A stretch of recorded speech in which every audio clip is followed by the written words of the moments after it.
เขาคอมเมนต์เขาไปหลายคนได้มันว่าคอมเมนต์ไปหลายคนว่าปุ้ยไปหาอีแม่มื้อนั้นหันมันว่าสิว่าไปเอาว่าบ่มีกินหรือจังมาแต่เขาตะกี้คือบ่เห็นมาหาแม่ว่าซั่นแม่ทุกข์ไม่ยากจำใดก็บ่เห็นมาใกล้แม่บ่มีแน่เลยกับปัญหาครอบครัวไปมันก็บ่อยากอธิบายเนาะแล้วก็คันบ่มาหาแม่แล้วไปสิมาหาแม่แล้วก็น้อยใจทั้งที่สุดแล้วตัวเองก็เป็นแนวนี้ก็บ่สบายนะเริ่มแต่เดือน2มาเศร้าไข้คือแบบนี้แล้วเสียงคอกันเป็นเข้ามานะคันก็น้อยบ่ทุกข์ลูกบ่ทุกข์ก็อาจจะบ่เป็นแนวนี้นะชีวิตนะแล้วก็เว้าซำนี้คือถามว่าขน้อยผิดพลาดไปขอโทษขออภัย FC ทั้งหลายทุกคนทุกคนพ้นด้วยสมบุญที่ได้ยินพร้อมนะคำที่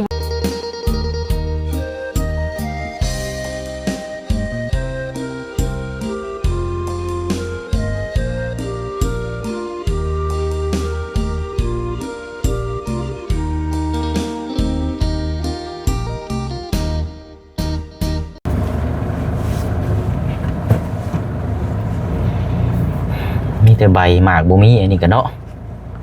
กกข้อนี่ก็ใครเตะห่มมันนี่แหละเนาะเอาเนาะมาพบมาเจอกันอีกคือเก่าเด้อพี่น้องเนาะกับช่องอีกช่องทางนึงเนาะกับช่องของทางพลน้องปิวพี่น้องเนาะตอนนี้ก็เวลาประมาณ8 โมง20 นาทีนี่แหละพี่น้องเนาะพาพี่พาน้องมาอยู่กลางทุ่งไร่ทุ่งนาอีกคือเก่าพี่น้องเนาะ2พี่น้องนี่แหละพี่น้องทางไอ้อาดบริเขามานานแล้วพี่น้อยอาทิตย์ปลายเลยตั้งแต่พุ่นแหละ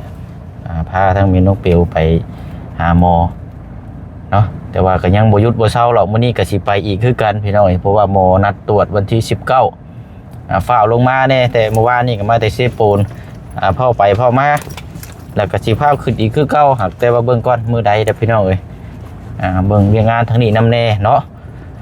ก็เลยเข้ามาอีกก่อนพี่น้องเนาะมาเยี่ยมยามอัปเดตให้พี่ให้น้องติดตามเบิ่งนํกันอีกก่อนเนาะก็รู้สึกว่าตามที่ติดตามในคลิปก็บ่โอเคปานใดเนาะแต่ว่าเฮาก็คือว่าแหละพี่น้องเฮาก็เว้ามีด้วยเหตุมีผลเขาเว้าคอยจากันเรื่องไม่เรื่องตอบนี่แหละพี่น้องเนาะจักเป็นจังได๋แล้วเนาะอันนี้ก็บ่ได้มาแต่หึงใดสบายดีเด้อพี่น้องเด้อเนาะวัดสุขุสุคนยามเช้าวันจันทร์เนาะบางพื้นที่บางหมู่บ้านก็เพิ่นก็ไถหุดให้หุดนาแล้วก็บ้านก้าบ้านมุ่งอะไรพี่น้องเนาะเพราะว่าปีนี้รู้สึกว่าผลดีอยู่ได้ถือว่าผลดีอยู่เขตใดเมืองไรกันพอๆซ้ำกันเนาะโอ้เอานี่ได้เนาะ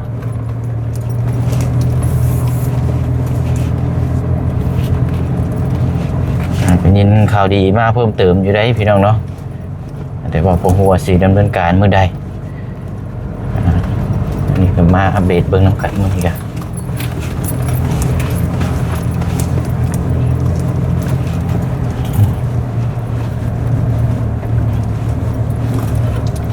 แล้วพี่น้องอยู่กลางทุ่งไร่ทุ่งนาสะดวกสบาย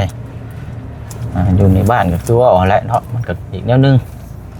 โอ้อะเด็กเขานี่แหละใช่ตะคุดแล้วเลยโอ้ออกเฮงาแต่เศร้าอีกดอนี่เนาะคักอีกดอนี่แต่เสือตากะโลลายห้อยเยอะนี่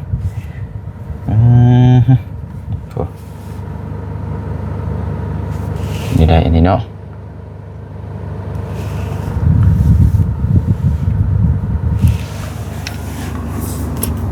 ดินเราก็ค่อยเฮ็ดค่อยไปเนาะแต่ว่าโซนมองทั้งพุ่นนั่น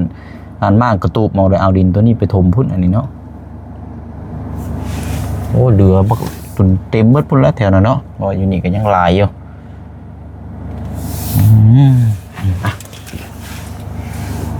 สบายดีพี่น้องอีกรอบหนึ่งเด้อพี่น้องเนาะเพื่อสุคน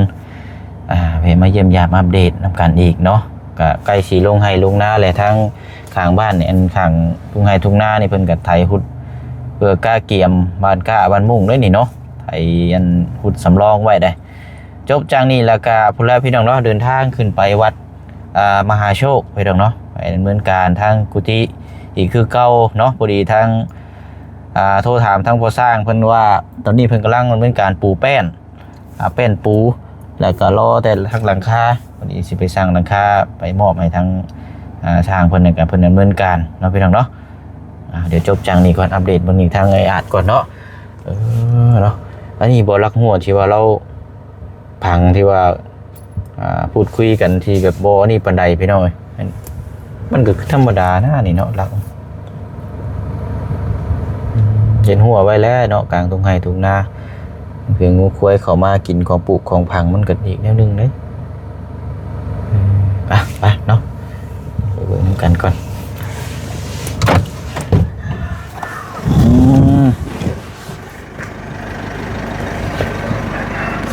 ไหนเด้เนาะเนาะแม่น้องเปลว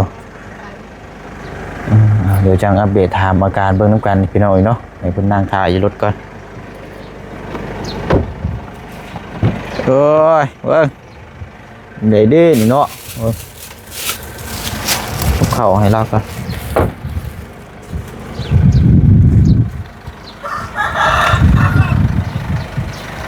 ได้ชวดนะ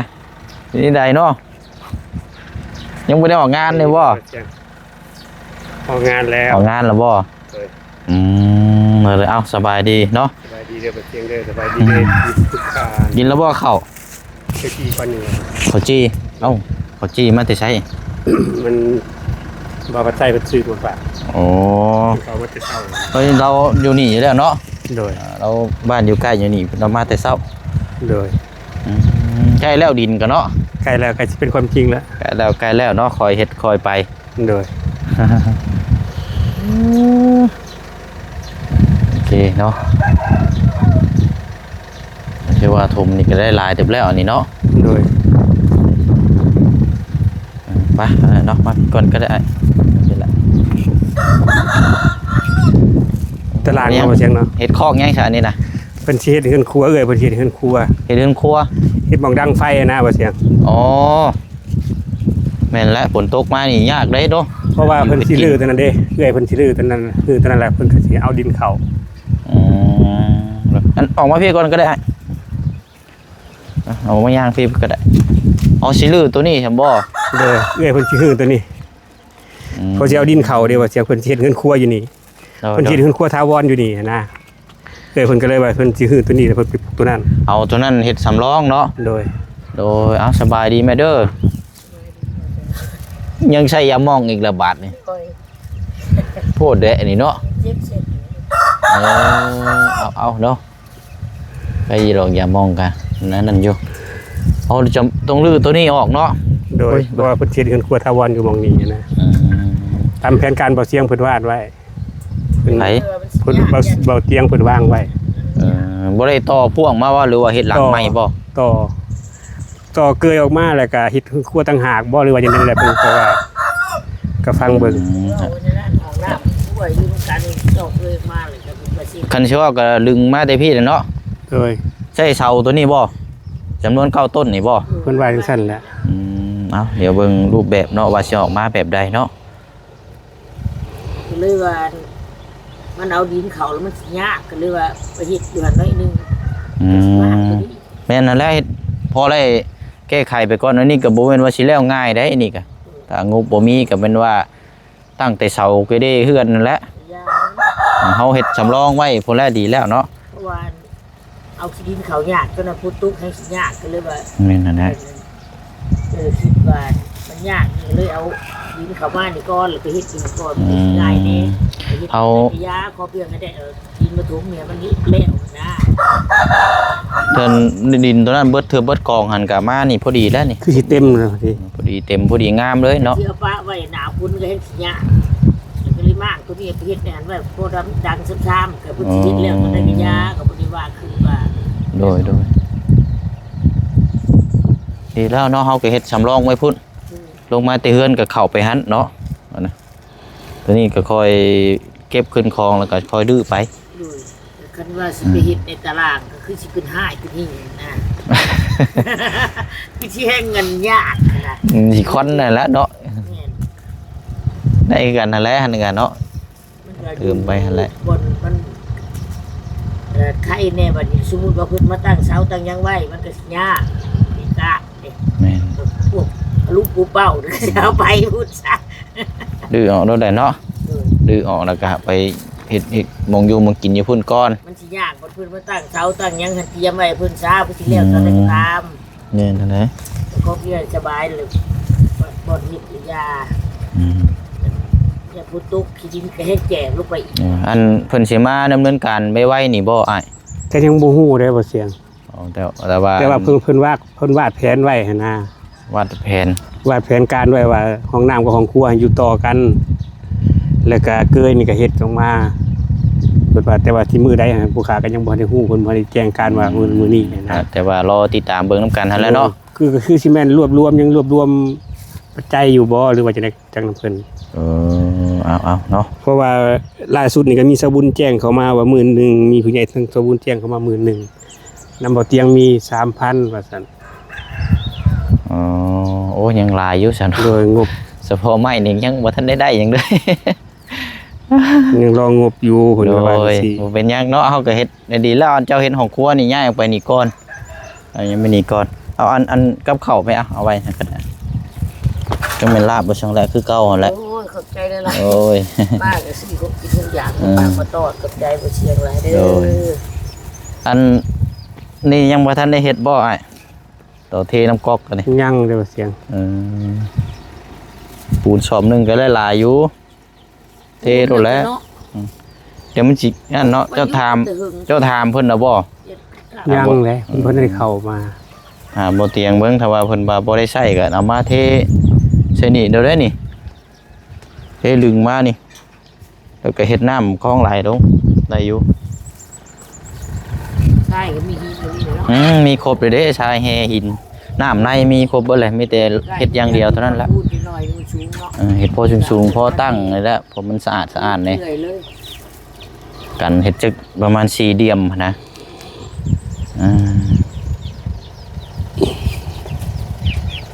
พระเจ้าอันไทยฮุดให้ฮุดหน้าแหละแถวนี้ก็เนาะ เริ่มแล้วเสียง โอ้คักแท้นี่เนาะบึมบั่มแล้วนี่ บ่เสียงหากระลงมาติเรือบ่เสียง แม่นเฮาหาก็มาแบบสายล้วนแน่ โดย ไปพอมาก็สิฟ้าวขึ้นอีกคือเก่าหั่นแหละ โดย เพราะว่าทางนี้ก็มีงานนำแน่นะ โดย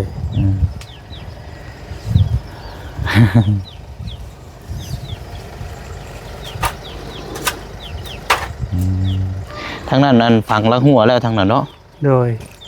ลักหัวก็กำลังกองแก้งเนาะ โดย เอาสัมทิมีบ่เสียงเล ลัก ย แบบบ่ค่อยมาตรฐานปานใดเนาะ โดยเอาสัมทิมี เป็น คิดไปก่อน13ไปก่อน ได้อยู่นะเฮาก็เอามัดกันไว้เพิ่งยันงูควายเข้ามาเนาะ โดยเขาก็แซมไปทีๆแซมไปทีๆเอา เขาหมัดอันนี้ มัดกั้นไว้หั่นน่ะเนาะนี่เฮ็ดแบบคือชุมเจ้าเฮ็ดไปครั้งนี้ก็ได้ โดยถ้าเราบ่เฮ็ดกับหัวก็บ่ได้และเฮือน เฮือนมีหัวมีแล้วก็ปลูกผักปลูกหยังเนาะทางออกทางเข้า เด็ดนั่นก็สิเอาไม้ซุ่มเฮาเอามาตีเฮือนตัวนั้น เนาะ มันหักหรือก็ดังพึ่งดังไฟ นั่นแหละ ถ้ามันหุกให้หุกหน้าขึ้นนะดิ เป็ดไก่กาก็นี่แหละเนาะนอนคอกนี่บ่ โดยไม่ชอบ อันไม่กรุงนั่นของไผสะอายนั่นน่ะ คงเจ้าของนาเพิ่น บ่แม่นของจุมเจ้าบ่ บ่ บ่ได้ฮอดได้เนาะโอ้ยดินชุดนี้เนาะ ชุดนอนซ้ำอัน เพิ่นนั่นเพิ่นตัดเอาให้เนาะ โดย โอ้มันใกล้เนาะคือว่าเนี่ยหมู่ที่หลับที่นอน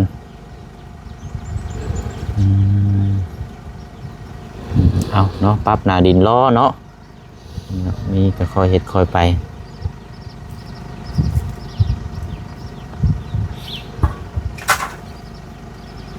อันเล่เฉยคือว่าเห็นลักหัวตัวใดเจ้าไปเฮ็ดนะแม่ หัวนี่แหละถึงหัว ฮะ ลักหัวถึงหัว ลักหัว หัวถึงหัวนี่แหละกำลังว่าสิเฮ็ด มันก็นั่นอยู่บ่ลักหัวแบบพอใช้งานได้บ่หรือแบบได้ลักหัวที่ว่าไปเฮ็ดก็คือว่า เกิดกระทบกระเทียงกัน โอ้มือว่าเอามือหันนั้น โดย บ่ได้ถึงขันเพิ่นสิว่าเถียงก็ว่าแม่นก็บ่ได้ถึงขันว่าเถียงเนาะมือนั่นก็อารมณ์ก็ว่าเสียก็แม่นก็บ่เสียก็ ก็บ่ได้อารมณ์เสียดอกบ่ได้อยากหายโมโหซังดอกมึงนั่นก็ได้แต่มันก็ได้เกิดแบบเฮาบ่คาดคิดเลยเนาะ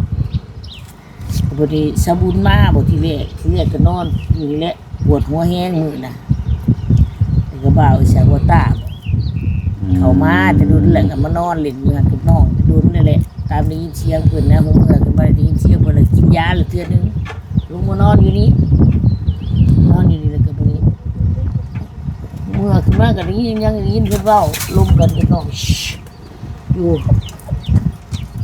คือเป็นอันเรื่องรักหัวนี่ เศ บ่ ร้าดิเจ็บเส้นขึ้นเมื่อบัดนี้ขึ้นเมื่อถึงก็เฮิงเติบลูกโทรมาบัดนี้โทรมาก็เลยลูกโทรศัพท์ลูกสาวกูว่าอยู่ปากซองสาวแล้วแม่เอ้ยว่าซั่นไปหาอีแม่ก็บ่กล้าไปแล้วว่าซั่นบัดนี้มันเป็นหยังลูกตัวเองว่าโอ้ยว่าซั่นนั่นเขาคอมเมนต์เข้ามาหลายคนได้แม่เอ้ยเขาว่ายายผู้ค้ำก็ว่าบ่ม่วนว่าบ่ม่วนก็บ่ม่วนนั่นแหละแม่ว่าบางครั้งข้าวก็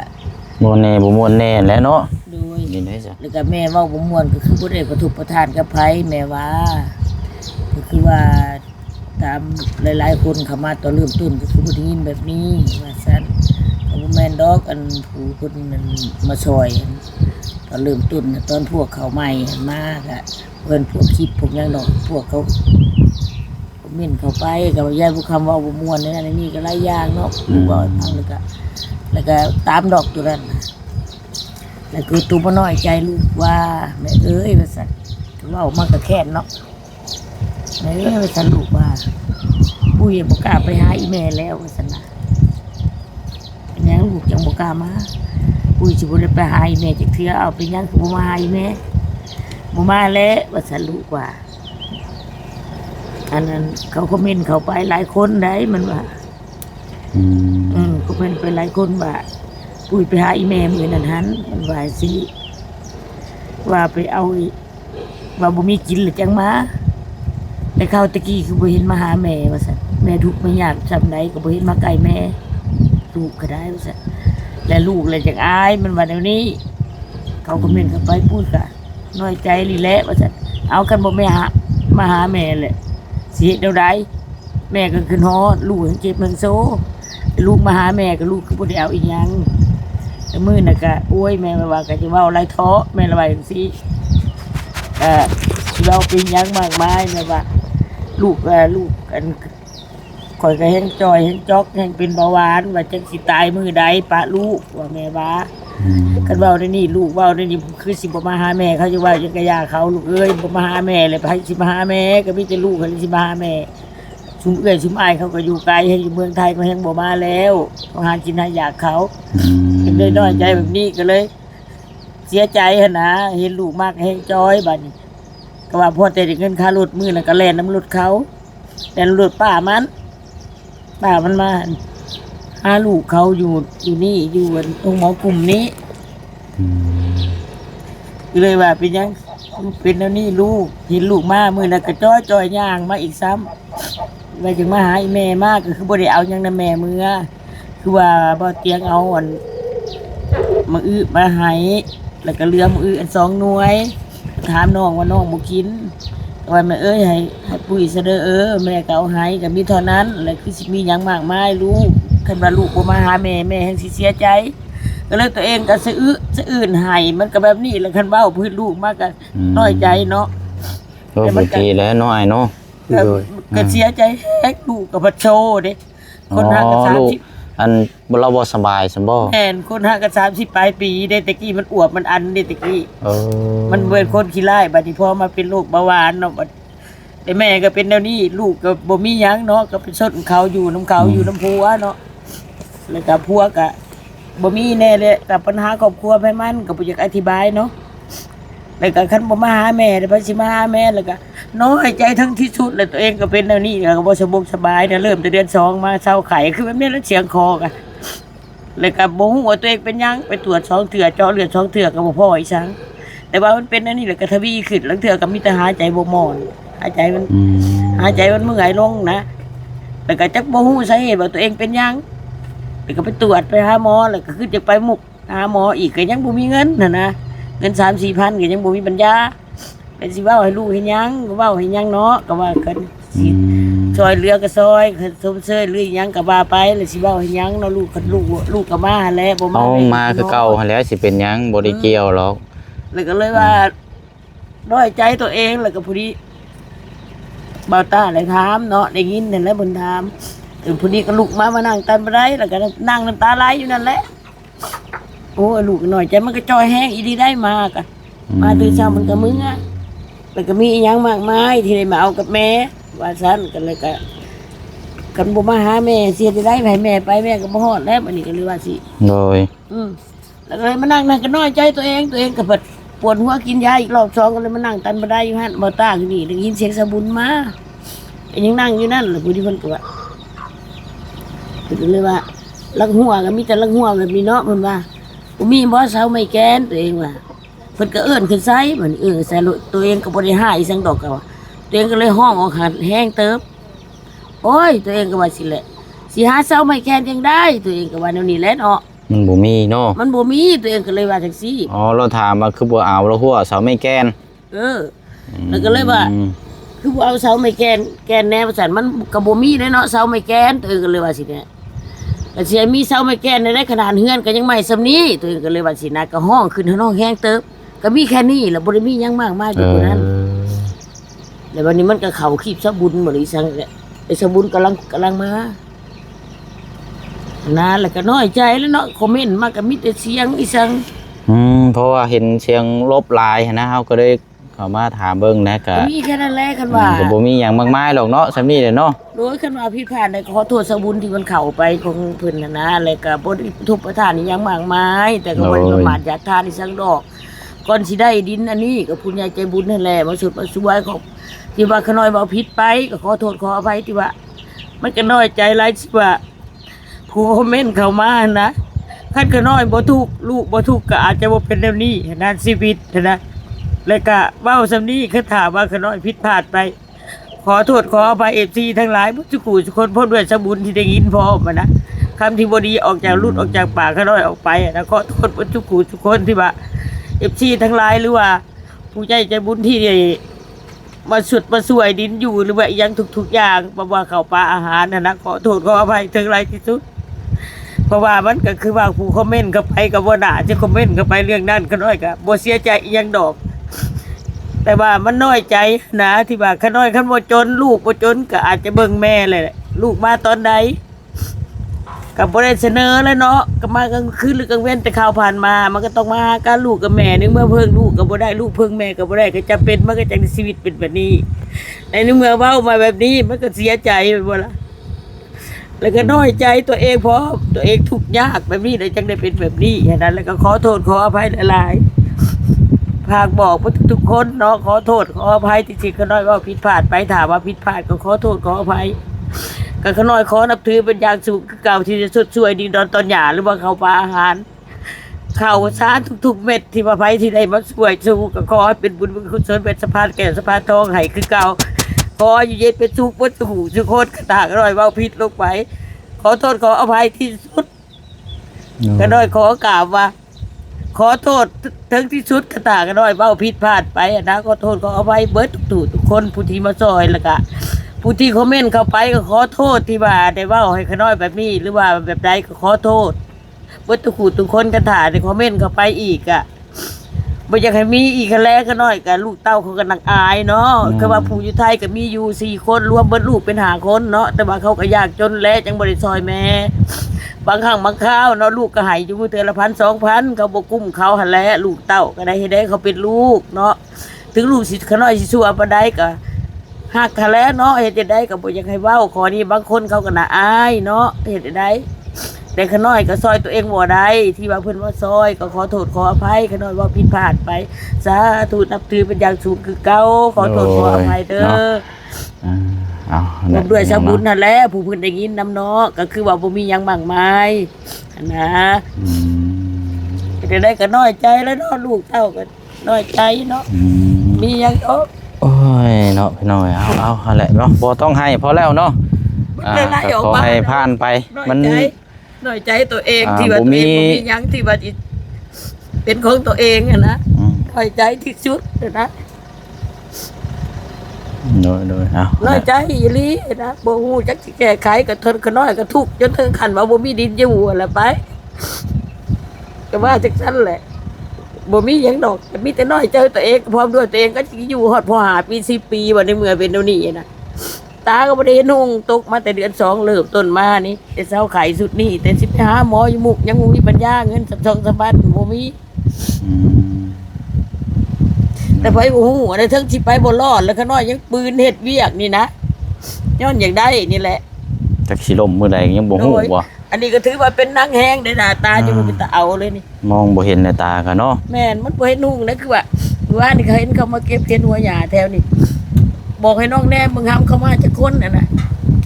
มันว่าคนเดียวแนมไปมันเป็น3เป็น4พุ่น อืม ประมาณจัก10เมตรนี่มือนะรถมอเตอร์ไซค์เขามาจอดอยู่นั่นนี่ประมาณ2คันเนาะแต่แนมไปมันเป็น20พุ่นรถน่ะ อืม แล้วก็ในร่างกายก็บ่คือเก่าแน่แล้วก็มันก็เจ็บ ไป ไปได้แหละ ตามการเวลาเฮาหั่นแหละเนาะ โดยแล้วก็บ่แม่นว่าสิเอาอันเรื่องเจ็บปวดนี่ไปประชันกับอันน่ะหมู่กับครูกับเพื่อนกับอันนี้ดอก แต่ว่ามันก็มันคนมันก็งุนงิดเนาะบางครั้งข่าวก็มีแต่แค่นั้นแหละคำเว้าก็น้อยก็ได้คือจังบ่ได้ด่าได้ปล่อยอีสังอะนะ อืมโดยเอาหั่นแหละเนาะบ่ต้องคิดอย่างไรแม่เด้อเฮาเป็นอีกกำลังใจหนึงให้เนาะบ่ต้องคิดอย่างไรเพราะว่าเฮาเบิ่งนํกันตั้งแต่เริ่มต้นจนฮอดปัจจุบันในตอนนี้เนี่ยถ้ามีหยังเฮาก็สิเข้ามาถ้าบ่มีหยังคือเฮาเว้าหั่นแหละเฮาก็ไปทางอื่นนํ โอ้ยขอบใจ ไปมาหาสู่ หลายๆด้อ เป็นกำลังใจให้คือเก่าเนาะ โอ้ย บ่ต้องคิดอย่างไร โอ้ย ลูกเต้าสิไปใส่ก็แล้วแต่ให้สิเพิ่นมาลิ้นกับมาโลดอย่าให้เพิ่นถือหลายเพราะว่าลูกเต้ากับแม่ขาดกันบ่ได้หรอก โอ้ย ไปมาหาสู่กันโลด โอ้ย คันว่าเพิ่นรวยแท้ดิเหรอเพิ่นมาแม่นแท้หรือว่าเพิ่นบ่มีอันนี้ก็คือเอาฮู้แหละต่างคนต่างบ่มีกินก็มาก็พึ่งพาหากันมันก็เป็นเรื่องธรรมชาติเนาะถ้าซอยไร่ก็ซอยมันก็เป็นมนุษย์เฮาสิกันและกันซอยคนละนิดคนละน้อยก็ซอยกันไป แต่ว่าก็คือว่าแน่เนาะมันห้ามคนตีคนชมบ่ไล่หรอก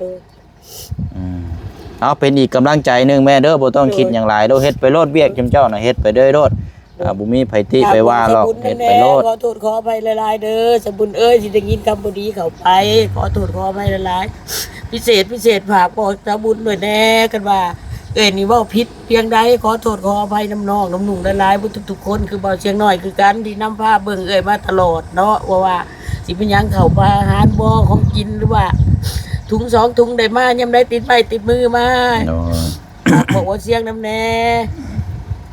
เอาเนาะครับ ดีมีแห้งถาไปทางใดก็ไปเหนือลองใต้ก็ให้พบแต่สิ่งดีๆอยู่ดีมีแห้งตลอดปลอดภัยไปทางใดก็ได้มีผู้ช่วยมีผู้เบิ่งผู้แย่งตกนำทางก็ตลอดปลอดภัยพบแต่สิ่งดีๆขอโทษขออภัยหลายๆนำบ่เชียงน้อยก็ได้ โดยเอาเนาะเฮา หักแพงคือเก่าเด้อ บ่เป็นหยังดอกเฮาน่ะเนาะมีแต่ว่าให้กำลังใจแต่ไรมาอยู่แล้ว โดย มีแต่เฮาแก้ไขในการช่วยเหลือเนาะบางครั้งบางคราวมันอาจจะมีการเกมพลิกแน่แต่ว่าเฮาก็พากันซอยอุ้มสู้ทีมงานเฮาก็จนฮอดนี่แหละพี่น้องเนาะบางเทื่อบางทีมันจะบ่เป็นไปตามที่เฮาคาดหมายไว้แต่ว่าเฮาก็บ่ยอมเฮาเฮ็ดไปเรื่อยๆสุดท้ายก็ประสบความสำเร็จถึงจะบ่ 100% แต่ว่าอย่างน้อยก็เฮาได้เฮ็ดเด้เนาะอันนี้แหละคือคนห้องว่าคนซอยเว้าคอยจาซอยเว้าแนวทางที่ดีและติดตามเบิ่งนํกันนั่นแหละเนาะคือบ่แซงเว้าหั่นแหละพี่น้อยเอาเป็นกำลังใจให้แม่เด้อบ่ต้องคิดอย่างไรเด้อ บ่ได้คิด เอาสู้ๆเด้อ ก็จิตใจนักเป็นอะไรเดี๋ยวนี้ก็ เนาะเอานั่นแหละเนาะอันนั่นแหละเนาะพักผ่อน โดย น้ำกินได้หลายๆเนาะอากาศร้อนเอาเด้อเอาหั่นแหละเฮาสิได้เดินทางก่อนบัดนี้เด้อสู้ๆเด้อแม่เด้อ โอยู่ดี ลูกเต้าก็ให้เพิ่นมาดินมายามโลดบ่เป็นหยังหรอกอย่าให้เพิ่นน้อยอกน้อยใจนํกันไผสิเว้าไผสิว่าก็ย่าดอกมันลูกแม่กันเนาะบ่สิตัดขาดกัน โดย มันเป็นไปบ่ได้หรอกเนาะ ก็มาตะกี้มันก็มาคือกันแต่บ่ได้อันนี้กับแม่บ่มีหยังก็มาลังเทื่อมีข้าว5โล10โลก็เอามาให้แม่อยู่มันก็บ่มีมันก็ได้ โอ้ย เหมือนว่าตัดดอกตะกี้ก็มาคือกันเนาะ เราก็ย่านนั่นแหละเนาะเพราะว่าพี่น้องเพิ่นคอมเมนต์มาจังซี่เราก็บ่ติแล้วแหละเนาะเพราะว่าเพิ่นก็ติดตามอยู่เนาะเอาหั่นแหละเด้อ เอาเฮากลับก่อนบัดนี้แม่เด้อเอาเดี๋ยวเฮามาเยี่ยมมายามใหม่เนาะแต่ว่าฟ้าฝนบ่ตกฟังเบิ่งตอนช่วงแรงๆแค่นั้นก็เนาะเอาทางไอ้อาจก็ขุดดินคือเก่าเนาะ โดยบ่เสียง เอา เป็นทางปลอดภัยเด้อบ่เสียงเด้อ เอา คันเจ็บพี่แข้งหรือว่านี่ก็บอก ที่มาเยี่ยมมายาม โอ้ยคันว่านั่นก็พักผ่อนก่อนก็ได้เด้อ น้องก็เจ็บพี่แข้งบอกจะเฮ็ดกะยาหรือว่าคำมันอย่าไปกอยขี้ดิน ไป อ เฮ็ด ยู่ ค่อยไปหั่นแหละเนาะบ่ต้องรีบดอกเพราะว่าเฮ็ดไปเรื่อยๆเฮ็ดไปเรื่อยๆหั่นแหละเนาะเอาเป็นกำลังใจให้อ้ายเด้อโดยเอาหั่นแหละเนาะเฮากับพุ่นแหละเบิ่งนํกันตั้งแต่อยู่กระตูบแรกๆพุ่นพี่น้องเอ้ยเนาะปัจจุบันในตอนนี้ก็คือช่วงนี้ก็คือเว้าหั่นแหละเนาะทาง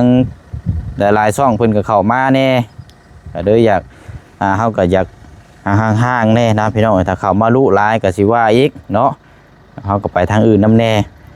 แต่ว่าก็ฮักแพงคือเก่าหั่นแหละไปใส่มาใส่ก็ยังกินฮอดคิดถึงแวะมาเยี่ยมยามคือเก่าเนาะ น้อยใจอยู่แล้วบ่เสียงก็หึงอยู่บ่ อ่า ได้ เอากินฮอดคิดถึงคือเก่าหั่นแหละเด้อไปเนาะสู้ๆคือเก่าเนาะบ่ต้องคิดหยังหลายพากันเฮ็ดไปโลดเวียกชุมเจ้าก็บ่มีหยังหรอกเนาะเอานี่ก็สิเฮ็ดห้องครัวนะคอยเฮ็ดไปได้เด้อคอยเฮ็ดไปหั่นแหละนี่แหละเนาะยกย้ายมานี้พี่น้องเอ้ยเฮ็ดห้องครัวแต่ว่านั่นสิลื้อคอยเฮ็ดมาใหม่เนาะอันนี้ก็หลักหัวก็นี่แหละพี่น้องเอ้ยคือเฮ็ดนั่นแหละถามว่ามันทนบ่มันก็บ่ทนหรอกพี่น้องเอ้ยแต่ว่าก็พอได้แก้ไขไปก่อนเนาะพอได้แก้ไขพอได้อันนี้แหละไปก่อนเนาะเพราะว่าบ่แม่นหลักหัวปูนแล้วก็บ่แม่นหลักหัวไม้แกนเอาเนาะทางนี้ทางนั้นก็ถ่ายคลิปก็โอเสียงเนาะหรือว่าทางพ่อน้องเปียวพี่น้องในนามสะพานบุญที่พี่น้องติดตามตั้งแต่2 ถึง 3 ปีนี่4 ปีปีที่4นี่ที่เข้ามาแล้วเนาะก็นี่แหละพี่น้องเนาะก็อยากให้ปรับความเข้าใจนำกันเนาะคนเฮาก็มีเกิดมีผิดพลาดนั่นคือบ่เสียงนั่นแหละพี่น้องก็ผิดพลาดหลายแต่ว่าเฮาก็แก้ไขนำเนาะเอาไว้ผิดพลาดแล้วเฮาก็ปล่อยเลยจังซี่นะพี่น้องผิดพลาดเฮาก็แก้ไขอันนี้ก็คือกันพี่น้องก็มีแต่ว่าให้กำลังใจทางครอบครัวเพิ่นเนาะพี่น้องเนาะก็บ่มีอย่างให้มันเป็นดอกพี่น้องแต่ว่ามันกระทบกระเทือนหลายสิ่งหลายอย่างในครอบครัวบางคืนบางคำอาจจะเว้าไปผิดไปถึกแน่ก็นี่แหละเนาะเราก็ขอโทษขออภัยพี่น้องแหละเนาะไปตามนั้นแหละเนาะทางพ่อน้องเปียวก็สิได้ลำลาไปอีกคือเก่าคือเดินทางไปต่ออีกก่อนพี่น้องเนาะพุ่นละพบเจอกันอยู่วัดมหาโชคเนาะพี่น้องเนาะมื้อนี้ไปก่อนนะพี่น้องเด้อเนาะเดี๋ยวมาเยี่ยมมายามเราใหม่เนาะสบายดีเด้อบ๊ายบาย